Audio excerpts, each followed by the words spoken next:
My brother slept with my wife. My parents took his side and demanded I support their new family. But what I did next left them speechless. I, a 34-year-old male, need to share what's been happening because honestly, I'm losing my mind here and could use some outside perspective. This whole mess started way back, so I guess I should explain the background first. I grew up in a pretty average suburban house outside Boston.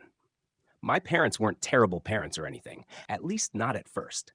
They both worked decent jobs. We went on regular family vacations, did the whole cookout thing in summer, normal family stuff. I was their only kid for 8 years and things were actually pretty good. Then my brother Mason was born. Look, I know how this sounds. Trust me, I've spent enough time in therapy to know this isn't just typical older sibling jealousy. The day Mason came home, it was like someone flipped a switch and I became invisible in my own house. I don't mean that in some dramatic teenager way. I mean, my parents literally forgot about me half the time. For example, when I was in 6th grade, I spent 3 months building this crazy detailed solar system model for the science fair. I built everything from scratch, even programmed this little Arduino thing to make the planets move. The judges were so impressed, they gave me this special award for the math work. My parents didn't show up because Mason had t-ball practice. Not even a game, just practice. The living room walls were covered with Mason's participation ribbons, while my science fair trophy sat unopened on the mantel for a week before disappearing into the basement. My mom still has Mason's macaroni art from kindergarten framed in the kitchen. But she couldn't tell you where my high school diploma is. My dad was even worse about it. This one time, I had this huge robotics competition. My team had worked for months, and I was team captain. Dad promised he'd come. The morning of the competition, Mason decided he wanted to try baseball. Not even a real game. He just wanted to throw a ball around in the backyard. Guess who didn't make it to my competition? The car thing really showed their true colors, though. When Mason turned 16, my parents bought him a brand new Honda Civic. Their reason to boost his confidence. Meanwhile, when I turned 16, I had to get 3 part-time jobs just to save up for college because they were teaching me responsibility. I worked at the library in the morning, did math tutoring after school, and worked weekends at this computer repair shop. Mason totaled that Civic 3 months after getting it. They bought him another one. But the thing about Mason is that he was a nightmare kid. Like the kind of kid other parents whispered about. He'd throw these massive tantrums if he didn't get his way.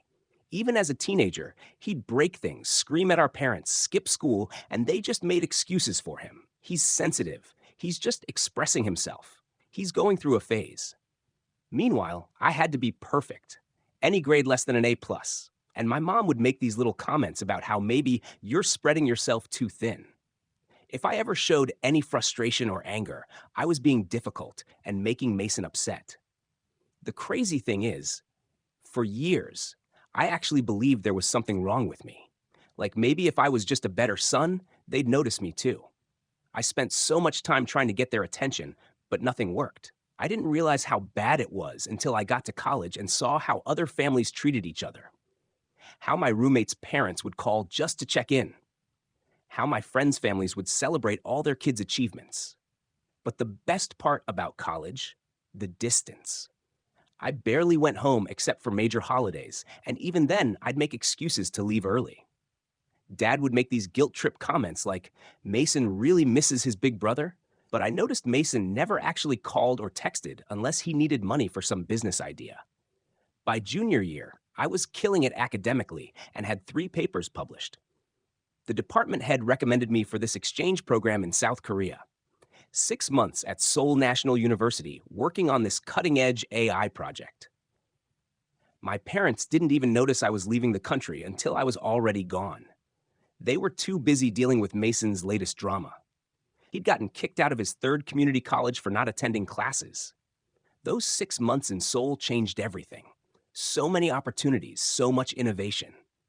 Plus, nobody knew me as Mason's brother or the quiet one. I was just me, When my exchange program ended, a startup offered me a full-time position for after graduation. The salary was crazy good, and they'd handle my visa and everything. I said yes without even thinking twice. I graduated top of my class, landed offers from major companies, and still my parents skipped my graduation because Mason had a GameStop interview. But I think I stopped caring anymore.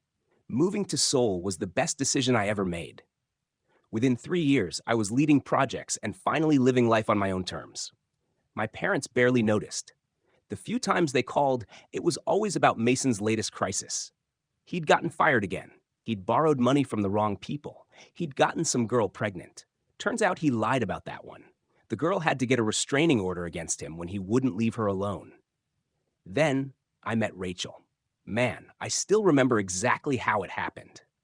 I was at this tiny coffee shop in Hongdae trying to explain in my broken Korean why my credit card wasn't working.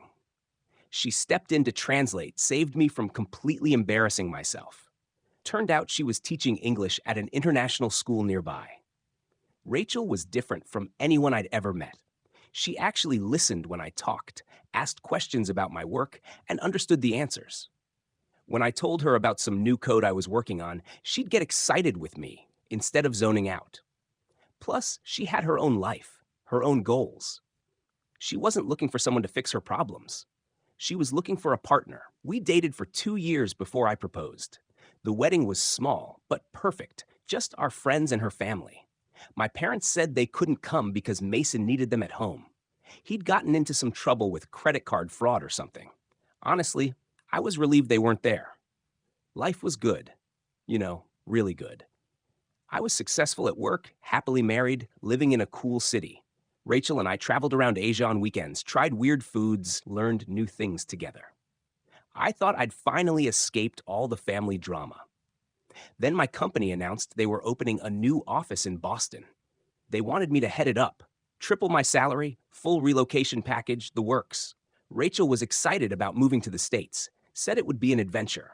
I wasn't really thrilled to go back home, but I thought enough time had passed that maybe things with my family would be different.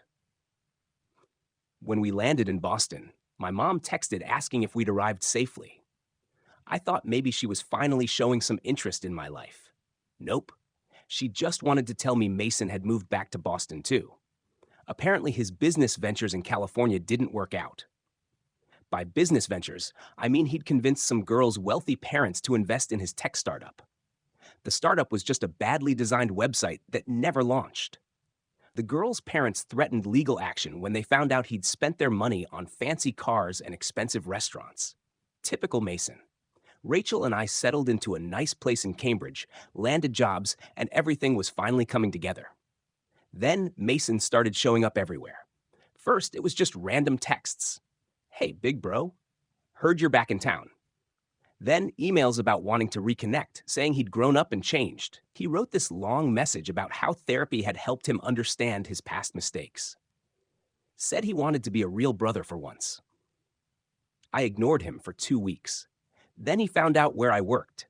He showed up in the lobby one day, telling the receptionist he had a lunch date with me. Luckily, security checked with me first, but then he waited outside the building for 3 hours. My team could see him from our office windows, just standing there like some creepy statue. Rachel thought I was being too harsh. He's trying to make amends, she said. Everyone deserves a second chance. She didn't know about the restraining orders or the money stuff. I hadn't told her because, honestly, I was embarrassed. Who wants to admit their brother is basically a professional scammer? But Mason was clever. He'd always been good at manipulating people. He started sending Rachel these long emotional messages about how much he regretted not being a better brother, how proud he was of my success, how he just wanted to be part of our lives. Rachel kept pushing me to give him a chance. He seemed sincere. She'd say people can change. I wasn't buying it, but she was determined to play peacemaker. Then, without telling me, she invited him over for dinner. I walked in after work exhausted, only to find Mason sitting in my living room like he belonged there. The audacity. My stomach dropped, and for a second I thought I'd lost my mind. Had I invited him and forgotten? No, this was Rachel's doing. I pulled her aside in the kitchen, keeping my voice low but firm. You invited him here without asking me? She sighed, crossing her arms. I just thought if you actually talked, maybe you'd see he's trying. I brushed it off at that moment. I didn't want to start a conflict with Rachel in front of him. And a small part of me wondered, What if he really had changed? Back in the living room, Mason put on a damn Oscar-worthy performance. He brought an expensive gift, probably bought with someone else's money, asked all the right questions about my work, pretended to care about our life in Korea. Hell, he even managed to fake some tears while apologizing for our childhood, acting like the lost brother who just wanted redemption. After that dinner, he started coming around more often. Always when I was at work, just keeping Rachel company, he'd say, "She's still adjusting to Boston, and I know what it's like to feel lonely in a new city." Looking back, I should have seen what was happening. The signs were all there, but I was so focused on my new job, setting up the office, hiring staff, that I missed them. Then, after 2 months or so, I had to go back to Seoul for a week. The company needed me to train my replacement and transfer some sensitive projects. Rachel insisted she'd be fine. "Mason can help me finish unpacking," she said. "He knows the city better than I do." I didn't want to seem controlling. Rachel was an adult capable of making her own decisions, and Mason was acting so normal. Still, something felt off.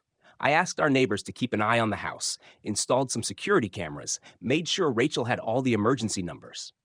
The week in Seoul was intense. 14-hour days, endless meetings, barely time to sleep. Rachel's messages became shorter, less frequent. She blamed the time difference, said she was busy setting up her classroom for the new school year. Mason sent me updates, too. Pictures of them out at local restaurants, showing sis-in-law the best spots in town. Photos at the museum, the park, shopping downtown. But they weren't alone. My parents were always with them, smiling like this was some wholesome family outing. Every message came with a long, over-the-top text about how grateful he was that I'd given him another chance, how he finally understood what family meant. With my parents there, it should have felt normal. But something about it still didn't sit right with me. When I finally came back from Seoul, we had a family dinner. We were all sitting around the dinner table, me, Rachel, and my parents. It was one of those rare family dinners where things actually felt normal. And for once, Mason wasn't the center of attention. Then Rachel put down her fork, took a deep breath, and said, "I'm pregnant." My heart nearly burst. We had been talking about starting a family, and now it was happening. My parents gasped in excitement, Mom already rambling about baby names, Dad clapping me on the back. But Mason, he didn't look surprised. He just sat there smiling, this weird little smile before saying, "This family is getting bigger in all the best ways." Something about it made my stomach turn. I didn't know why at the time, but looking back, that was the moment everything started falling apart. After the pregnancy announcement, Mason's behavior took a turn for the bizarre. At first, I thought he was just overly excited, but then he started showing up uninvited. Constantly. Every other day, there he was, acting like he had some unspoken right to be involved. Got to check on my favorite sister-in-law, he'd say, grinning like he belonged there. Then came the comments. Little things that felt off. "Our baby is going to be so strong already," he'd say, way too casually. Crazy how connected I feel to this whole thing. The way he talked about it wasn't just enthusiasm. It was possessive, like he saw himself as more than just an uncle. I thought he was just being his usual annoying self, but then little things started adding up. Things I couldn't ignore. I mentioned it to Rachel how Mason seemed a little too involved. "It's weird, right?" I said, expecting her to agree. Instead, she sighed like I was exhausting her. "You're being paranoid. Mason's just happy for us. Happy for us, or happy for you." She rolled her eyes, brushing past me into the kitchen. "God, you always think the worst of people. He's trying to be better, and you're looking for reasons to push him away. That should have been my warning, but I let it go. Thought maybe I was overthinking it." One night, I got home late from work and noticed the front door was unlocked. I was sure I had locked it that morning, but I figured maybe Rachel had just forgotten after taking out the trash or something. Still, it nagged at me. So I pulled up the security camera feed to check if anything was off. That's when I saw the error message. Error with storage settings. The system wasn't recording anymore. The past week's footage gone. That stopped me cold.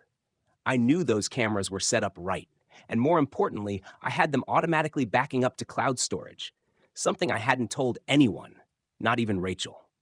I started noticing other little things, too, like how Rachel always put her phone face down now, or how she'd suddenly end calls when I walked into the room, or how Mason seemed to know exactly what was in our fridge without ever asking. One night, I couldn't sleep, just lay there thinking about all these weird things happening. Rachel was sleeping next to me, looking so peaceful. The pregnancy was making her tired all the time. Now, that's when I remembered the cloud backup for the security cameras. I got up, went to my home office, and logged into the cloud storage account. There were hundreds of saved clips. I started with the week I was in Seoul. First clip, Mason coming over right after I left for the airport. Nothing weird there. Rachel had said he was helping her unpack. Second clip, Mason and Rachel sitting really close on the couch watching a movie. Still could be innocent. Third clip, Mason kissing Rachel in our kitchen. That's when I started shaking. The clip showed everything. Mason coming over every single day while I was gone. Them getting closer and closer. Rachel letting him in late at night. It felt like the air had been sucked out of the room. Like I was watching my worst nightmare play out in real time. Every buried fear, every doubt I'd tried to push aside, they were all true. Mason wasn't just pushing boundaries. He had bulldozed right through them, straight into my home, my marriage, my life. And Rachel, she let him, welcomed him in like it was normal. The worst part wasn't just the betrayal itself. It was how casual they were about it, like they'd done this before. They'd hang out in the kitchen, cook together, watch TV on our couch. Mason would bring groceries like he lived there. There was this one clip that really got me. They were in the kitchen, and Mason was standing way too close to Rachel. She was laughing at something he said, and he just reached out and touched her face. The kind of touch that tells you everything you need to know. Rachel didn't pull away. She smiled at him like she used to smile at me. I watched a week's worth of footage in one night. Saw them getting closer and closer. Saw Mason basically moving in while was gone. Saw Rachel acting totally different with him than she did with me. The cameras don't record inside the bedrooms. I'm not that paranoid, but the hallway camera caught enough. Mason going into our bedroom with Rachel coming out hours later. I saved all the footage to a secure drive, made copies, backed everything up. The raged guy in me knew I needed proof. The husband in me wanted to throw up. I kept telling myself maybe I was seeing things wrong. Maybe there was some explanation. But deep down, I knew. My brother and my wife in my house in my bed while I was working my ass off in Seoul to give us a better life. The morning after watching all that footage, I called in sick to work. Couldn't sleep anyway. Just sat there in my home office staring at the wall until Rachel woke up. She came in all cheerful, talking about prenatal vitamins and doctor appointments, acting like everything was normal, like she hadn't spent the last week letting my brother into our home. I didn't yell, just opened my laptop and played one of the videos, the one where they're in the kitchen and Mason's got his hands all over her. Rachel's face went white. She started crying, saying she could explain that it wasn't what it looked like.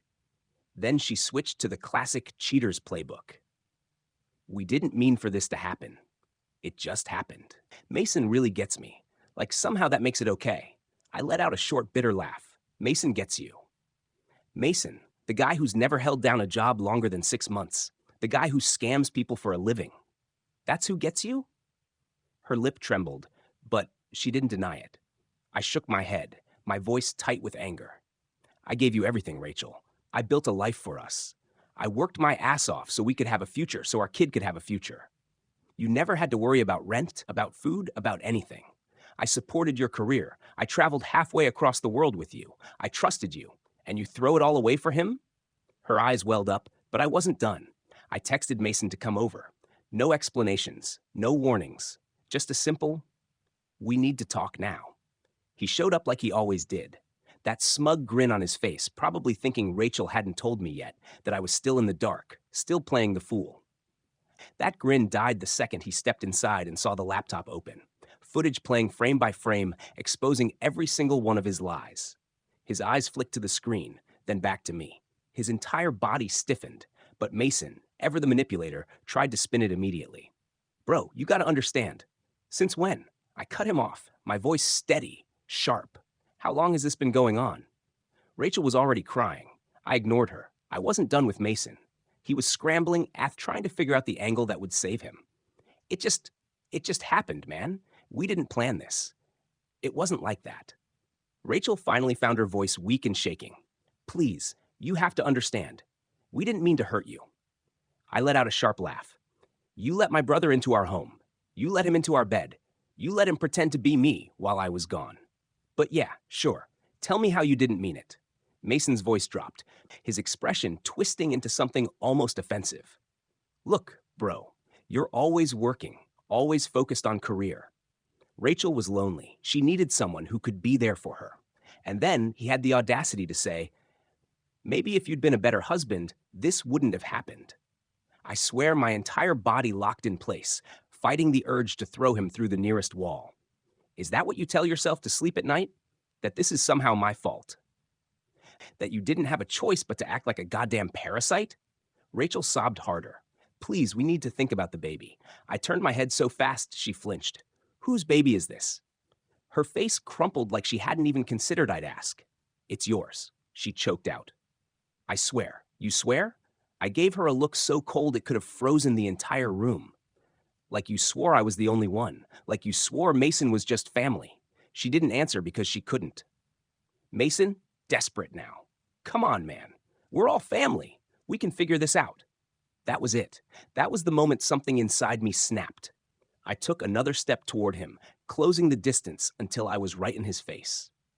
Let me make something very, very clear to you, Mason. You are not my family. You are not my brother. You are nothing to me. He opened his mouth, but I kept going. You crossed a line you can't come back from. And if this baby isn't mine, I leaned in. Then you better run. You better pack up whatever scam you've got going and get the hell out of my city. Because if I ever see you again, if you so much as breathe near me or this house, I will make sure you regret it for the rest of your miserable life. Mason froze. For the first time in his life, he looked genuinely afraid. Rachel whimpered. Please, I cut her off. Both of you get out. Rachel, she did something I wasn't expecting. She reached for my hands, gripping them like I was her last lifeline. Please, we can fix this. We were both lost. I yanked my hands away so fast she nearly fell forward. I wasn't lost, Rachel. You were lost, and you let my brother guide you straight into hell. It was a mistake, she whispered. A horrible mistake. Yeah, no kidding, she inhaled sharply. And then, like clockwork, she flipped the script. Are you really going to punish our child for this? Her voice broke at just the right moment, like she'd rehearsed it. Are you seriously going to be one of those dads, the kind who lets their own bitterness ruin their family? Don't even try that on me. He needs one parent who isn't a liar and a cheat. They kept talking, but I didn't have the energy to argue anymore. I kept urging them to get out, and as soon as they were gone, I grabbed my phone and called my parents, thinking finally they'd see Mason for who he really was. I should have known better. My mom's first words, "Oh, honey, you must have done something to push Rachel away." I felt like I'd been sucker punched. Then she kept going because apparently that wasn't enough. Mason needs a good woman in his life, and Rachel clearly makes him happy. For a second, I genuinely thought I was hallucinating. Are you actually hearing yourself right now? Sweetheart, you've always been so focused on work. Maybe this was a sign that Rachel needed more from you. I swear I almost dropped my phone. I thought I'd misheard. I thought maybe there was some shred of sanity left in this family, but no, they were really standing behind him. My dad was even worse. Started talking about how Mason's finally found his path and how I should be the bigger person and help them out financially until Mason gets established. Like I'm supposed to bankroll the people who betrayed me. They even started telling family members that I was emotionally abusive and controlling because I had security cameras in my own house, saying I drove Rachel away with my cold personality, that Mason was just being a supportive brother. And things got complicated. That's when I knew I was done. Done with Mason. Done with my parents. Done with all of it. I called a lawyer that afternoon, found a good one who specialized in cases with proof of infidelity.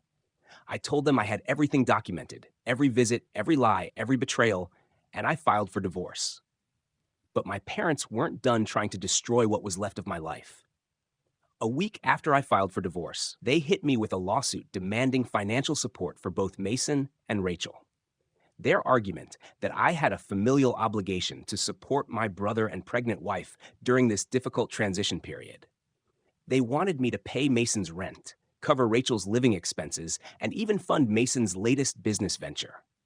The audacity was breathtaking. What they didn't know was that I'd been planning my comeback meticulously. While they were busy trying to paint me as the villain, I'd been working to build an airtight case. Not just against Rachel for the divorce, but against Mason for his years of fraud and manipulation. With the help of my lawyer, we contacted every single person Mason had scammed in the past 5 years. Found his victims through social media, online forums, and court records. My lawyer helped them file a class action lawsuit against him, complete with documented evidence of his schemes. The civil suit hit him like a freight train, just as he was trying to convince Rachel they had a future together. Then we dug deeper into their affair. Turned out, Rachel hadn't just betrayed me. She'd been helping Mason access our joint accounts. My lawyer found transfers, suspicious purchases, cash withdrawals that coincided with Mason's visits. We froze all the accounts immediately and reported the suspicious activity to the bank's fraud department. While this was happening, my parents were still pushing their lawsuit, demanding I pay $5,000 monthly for Mason's basic needs and another $3,000 for Rachel's expenses. They even had the nerve to request $50,000 for Mason's new startup, all before anyone knew if the baby was even mine. The court date for their financial demands came exactly when I wanted it to. As my parents sat there smugly confident in their righteousness, my lawyer unleashed our counterattack. We presented evidence of Mason's ongoing fraud schemes, showed how my parents had enabled and covered up his crimes for years, revealed bank statements proving they'd helped him hide money from previous victims. The judge ordered an investigation into their potential role in Mason's fraudulent activities. Their faces went from smug to terrified in seconds as they realized they'd walked right into our trap. Rachel wasn't spared either. The evidence of her complicity in Mason's financial schemes destroyed her credibility. The school board launched an ethics investigation when they discovered she'd been helping Mason target wealthy parents with his investment scams. Her teaching career imploded overnight. Mason's house of cards collapsed spectacularly.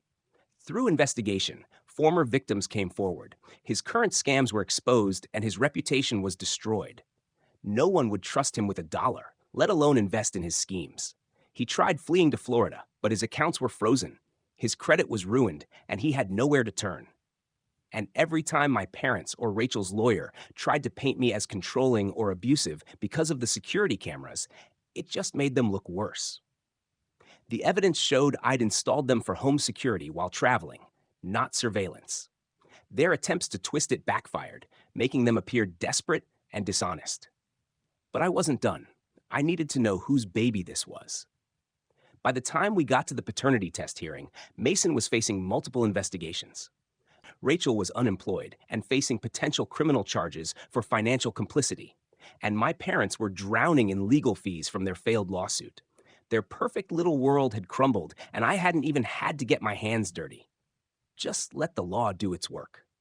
As I waited for the paternity test results, I realized I didn't even care anymore about their destruction. I was focused on the future. My future and possibly my child's future. If this baby turned out to be mine, I was ready to fight for full custody. And thanks to our careful documentation of everything, I was in the perfect position to win. Buckle up, because this story somehow got even crazier. Remember how I mentioned the paternity test was pending? Well, it came back. I am the father. When Sarah, my lawyer, called with the results, I had to sit down. It's like life has a sick sense of humor. You know, the one thing that could make this mess even more complicated actually happened. But here's where it gets interesting. The day after we got the results, Rachel showed up at my door, demanding I drop all legal proceedings because family should stick together. The audacity of this woman. She brought Mason with her, and they tried to pitch me some BS about co-parenting as a modern family. Turns out they're completely broke after their accounts got frozen, and they were hoping to move into my house. Yeah, you read that right. The best part, they recorded the whole conversation thinking they could use it against me somehow. Except they forgot about one tiny detail. My security system records audio too. So now I have crystal clear footage of them attempting to extort me and admitting to several other schemes they've been running. Sarah says, this is like Christmas came early for our case. Mason's schemes. Well, karma hit fast. He tried scamming some investors in Florida, except one of them turned out to be an undercover FBI agent. My parents had to sell their vacation home to bail him out. They're still insisting he's just misunderstood and that I should help him get back on his feet. Rachel's life is imploding spectacularly, too. Remember that school board investigation? They found evidence she was using her position as a teacher to get parents' financial information for Mason's scams. She's now facing an investigation from the Department of Education, and several parents are filing civil suits. The cherry on top, my parents tried to organize a family intervention at their church, telling everyone I was mentally unstable and needed help. They invited Rachel's whole family and some church elders. What they didn't know was that Sarah had already spoken with the church leadership about Mason's elderly scam victims, many of whom were church members. The whole thing backfired beautifully, and now they're basically social pariahs in their own community.